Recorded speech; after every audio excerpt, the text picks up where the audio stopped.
On nous a tondus, on nous a tatoués.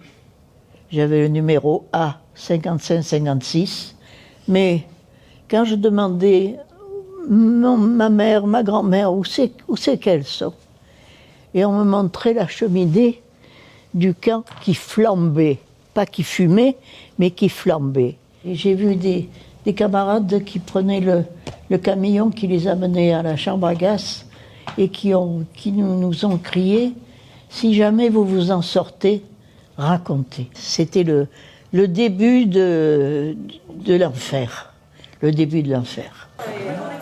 Et à l'arrière, s'il y en a un ou deux qui veulent s'asseoir devant un tailleur, ça peut être sympa aussi. Vous pouvez venir, parce que là, je ne vous vois pas. Je m'appelle Denise Toros-Marter. Je suis née à Marseille avec mes deux frères qui étaient plus âgés que moi. Nous habitions dans le centre de Marseille. Ma grand-mère avait un magasin de chaussures, mes tantes et oncles avaient aussi un magasin de chaussures.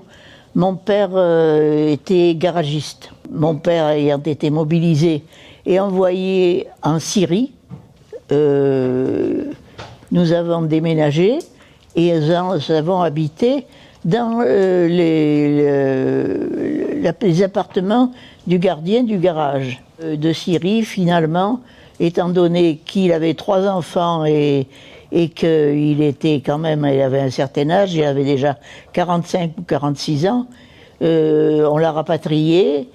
Et comme nous habitions dans le garage de mon père, nous sommes restés dans des conditions très précaires à habiter dans le garage de mon père. À un moment donné, nous avons appris qu'il fallait se déclarer à la préfecture comme étant juif. Et on sommes allés, comme tout bon citoyen français, nous déclarer à la préfecture. Nous avons déclaré à la préfecture. Et puis, on a appris qu'on commençait à ramasser les personnes de confession israélite. Et des gens qui faisaient partie de la résistance nous ont dit « vous devriez partir. On est en train de ramasser des juifs et vous risquez trop. » On était confiants dans la citoyenneté française. On disait « mais on est français depuis des générations. Pourquoi on allait nous ramasser pour nous envoyer, on ne savait pas où ?» Et puis, un jour, on apprend que le professeur Crémieux venait d'être ramassé pour être déporté, on ne savait pas où. Et le professeur Crémieux était un psychiatre connu, avait lui-même des générations de Français derrière lui. Et je suis arrivée au garage en étant passée chez ma grand-mère qui avait un magasin de chaussures et qui m'a dit « le professeur Crémieux a été arrêté ». Psychiatre connu, vieille famille française. Je suis rentrée chez moi et j'ai dit à mes parents « le professeur Crémieux a été arrêté, nous allons tous être arrêtés. Il répond aux mêmes conditions que nous et donc nous allons nous-mêmes être arrêtés. » Mon père avait tellement souffert de la première guerre de 14-18 qu'il ne voulait pas à nouveau laisser son patrimoine, son garage pour partir où? On avait bien des cousins qui étaient dans le Gard et dont certains étaient dans la Résistance, mais après, avec quoi allions-nous vivre si on abandonnait notre patrimoine et si on partait dans le Gard comme ça, sans rien? On est resté et il s'est avéré que un beau jour, on frappe à notre porte. On frappe à notre porte et on me demande « Monsieur Marter ». Et je demande à ces deux messieurs français, c'est pourquoi ça ne vous regarde pas. Oui, mais je suis sa fille. Ah, vous êtes sa fille. Alors vos papiers. Et ils sont montés dans la chambre pour réveiller mon père et pour pour l'arrêter. On avait à côté de nous une menuiserie et comme le garage n'était pas rempli, c'était quand même un garage qui faisait à peu près, je sais pas moi, 60-70 voitures. Et il y avait un manœuvre qui donnait les résistants et les juifs pour 50 francs par tête de pipe. Et donc c'était lui qui faisait le manœuvre. Et c'est lui qui a mené toutes les planches dans le garage et qui nous a dénoncés à la Gestapo à moyennant 50 francs par tête. Donc ça a été le trajet qu'on nous a fait subir, c'est-à-dire 425 rue Paradis, c'était le siège de la Gestapo. Et on était dans une grande cellule, la moitié ou le tiers de cette salle à peu près, et avec d'autres personnes qui avaient été arrêtées en même temps. Et là, bon, les interrogatoires, très peu à manger, mais enfin ça c'était le début et on savait pas que ça allait être pire après. Il est arrivé un moment où on nous a dit ben, vous allez partir, votre convoi est proche et donc préparez vos bagages, préparez ce que vous avez. Après, nous avons été mis dans un train. Un train, c'était un train comme les trains de 3e classe et acheminé sur Paris et Drancy.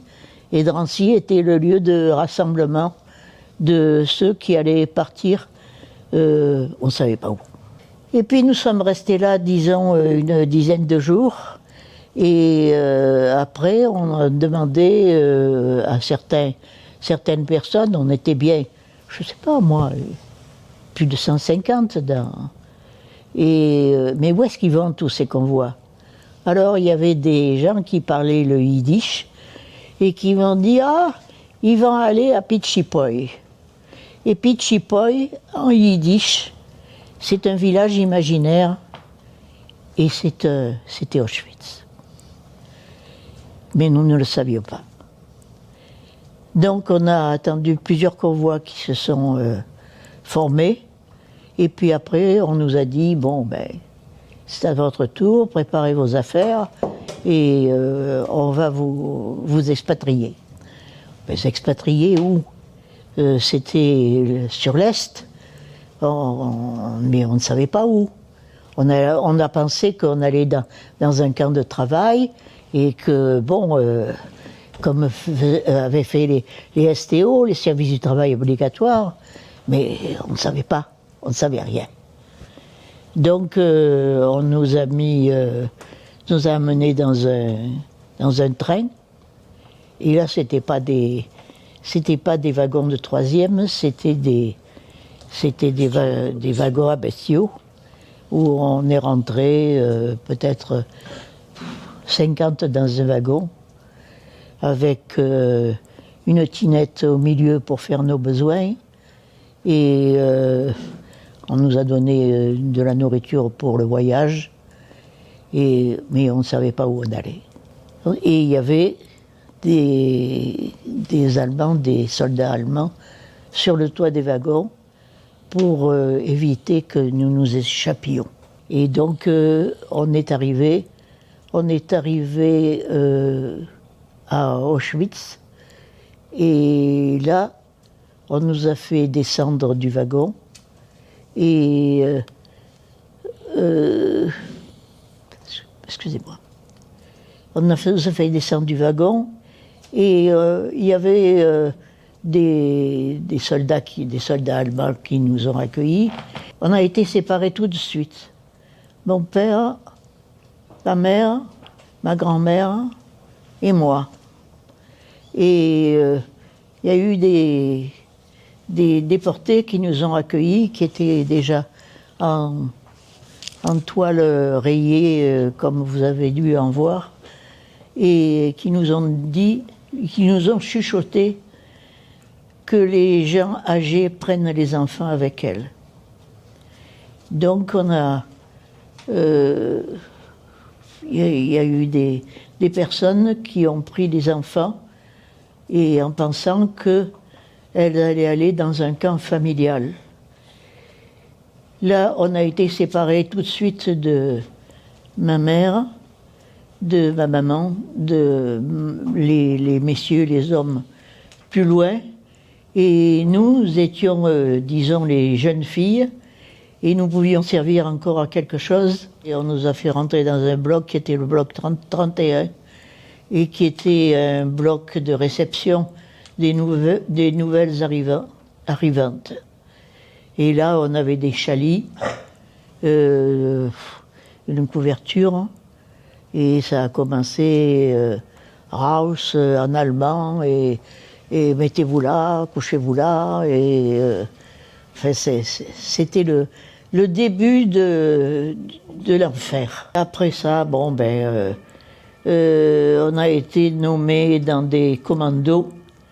J'ai eu encore la chance de tomber sur un commando où il y avait la chef de commando qui était une résistante communiste allemande et qui m'a pris sous son aile pour que je ne sois pas exposée à aller faire des travaux sur la route et en plein soleil et avec des conditions épouvantables. N'ayant pas de chaussures ou des chaussures qui étaient, comment dirais-je, mouillées et séchées, et j'ai commencé à avoir le pied qui devenait bleu et qui enflait. Et il fallait, pour aller à l'infirmerie, il fallait vraiment obtempérer pour se faire admettre à l'infirmerie. Et finalement, on m'a mené à l'infirmerie sur un chariot, parce que je ne pouvais plus marcher. Et mes pieds étaient devenus bleus. Et sur ce chariot, il y avait la déportée responsable qui ne voulait pas me mettre sur le chariot et qui m'a dit « Non, tu peux marcher, allez ». J'ai dit « Je ne peux pas marcher, et tu me mets sur le chariot, moi je ne peux pas faire autrement ». Et oui, bon, elle a rouspété, mais elle m'a quand même mis sur le chariot pour m'amener à l'infirmerie. Et à l'infirmerie, j'ai les boursouflures qui ont éclaté, qui étaient devenues bleues, qui ont éclaté, et c'était purulent. C'était purulent, et les doigts de pied sont tombés. Je veux bien vous le faire voir, mais il faudra me remettre les pantoufles après. Voilà, et c'est ce qui m'a sauvé la vie.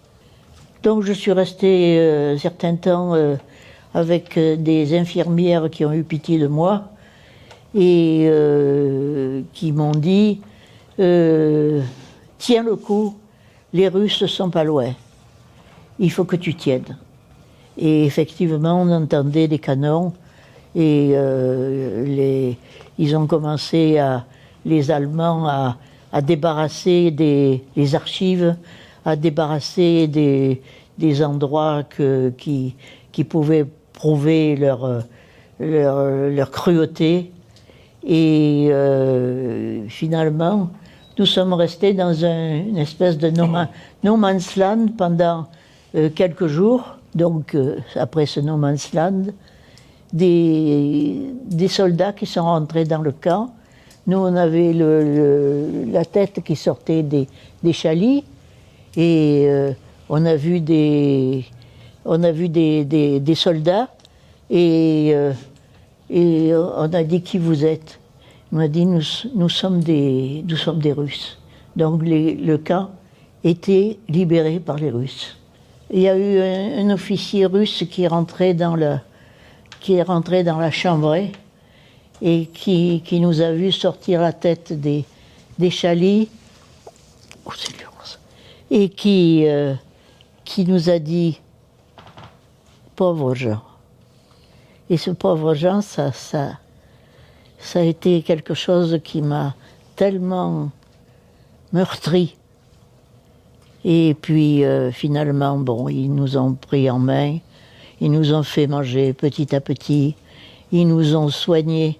Un frère a été déporté, il s'en est sorti aussi. Hélas, il n'est plus là maintenant. Et mon autre frère était dans la résistance et dans le maquis du Gard, vers Sauve-Saint-Hippolyte-du-Fort.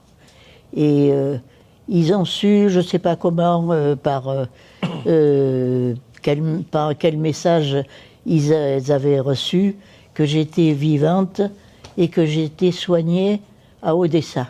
Or, je ne suis jamais allée à Odessa, c'était un faux bruit. Mais enfin, ils ont su quand même que j'étais vivante. Et malheureusement, quand je suis arrivée, je leur ai dit que nos parents avaient été massacrés. Et finalement, nous nous sommes retrouvés tous les trois à Marseille, et 3 orphelins, puisque nous avions perdu nos parents. Quand je suis rentrée, on a créé l'amicale des déportés d'Auschwitz, parce qu'il n'y avait que les résistants qui racontaient leur sort et qui parlaient. Donc on a fait un repas de retrouvailles avec des camarades déportés et on a dit, écoutez, maintenant, il faut que parle nous aussi. Et donc on s'est regroupés en amicale et on a fait des petites réunions, de, comment dirais-je, conviviales. Et on a dit, et si on créait l'amicale des déportés d'Auschwitz? Et c'est comme ça qu'on a créé l'amicale. Et on a été rapidement mis en contact avec des professeurs d'histoire qui ont voulu nous faire témoigner dans les collèges, les écoles, les facultés, etc. Et ça a été un bénéfice pour non seulement les professeurs qui ne connaissaient pas toutes les fins que nous avions supportées, et puis qui ont organisé des témoignages scolaires dans les facultés et les universités. En principe, je termine mes témoignages avec le testament d'Auschwitz, que j'ai fait moi-même. Nous, les âmes errantes de nos 6 millions de martyrs, dont les cendres encore chaudes sont éparpillées dans les plaines lugubres de la Haute-Silésie. Nous, les mères juives, séparées sauvagement de nos petits, dont ils n'ont pas eu seulement pitié. Nous, les vieillards, juste des saintes communautés, qui sommes morts dans les chambres à gaz en prononçant le nom de l'Éternel. Nous, les innocents, les petits Daniel ou Myriam, les petits Maurice ou Sarah, souriant vers l'avenir qui semblait s'offrir à notre émerveillement. Nous, les enfants, les frères et les sœurs de nos disparus, nous qui avons échappé miraculeusement à la tragédie de l'arrestation et de la déportation, mais qui n'avons pas connu la joie d'une adolescence entourée de nos parents chéris. Nous, les héroïques défenseurs des derniers remparts du ghetto de Varsovie, qui avons pu, choisir de mourir en combattant plutôt que d'être traités et exterminés comme des bêtes. Et nous, les derniers survivants de la Shoah, ultimes témoins de la barbarie nazie, qui avons touché le tréfonds de l'horreur et dont les blessures se cicatrisent à peine. Nous léguons notre mémoire meurtrie à nos jeunes héritiers de la marche des vivants et des voyages de la mémoire, ainsi qu'à leurs disciples, vous qui avez voulu refaire l'itinéraire sanglant qu'a suivi le peuple juif en pénétrant dans les camps d'extermination. Nous vous léguons notre mémoire à charge pour vous de la transmettre de génération en génération, afin que nul n'oublie, afin que nul ne doute, afin que nul ne nie. Nous vous léguons notre mémoire que nous avons reçue nous-mêmes par serment, de nos familles et de nos camarades assassinés sous vos yeux. Puissent nos héritiers rappeler aux hommes la folie exterminatrice d'une idéologie innommable contre un peuple qui n'aspirait qu'à la paix. Puissent-ils faire preuve de vigilance dans les années et les siècles à venir et ne pas oublier pour autant la tolérance vis-à-vis des autres. Puisse le flambeau de la mémoire collective que nous vous transmettons avant d'arriver à notre dernier voyage vous protéger à tout jamais d'un dernier Auschwitz. Merci.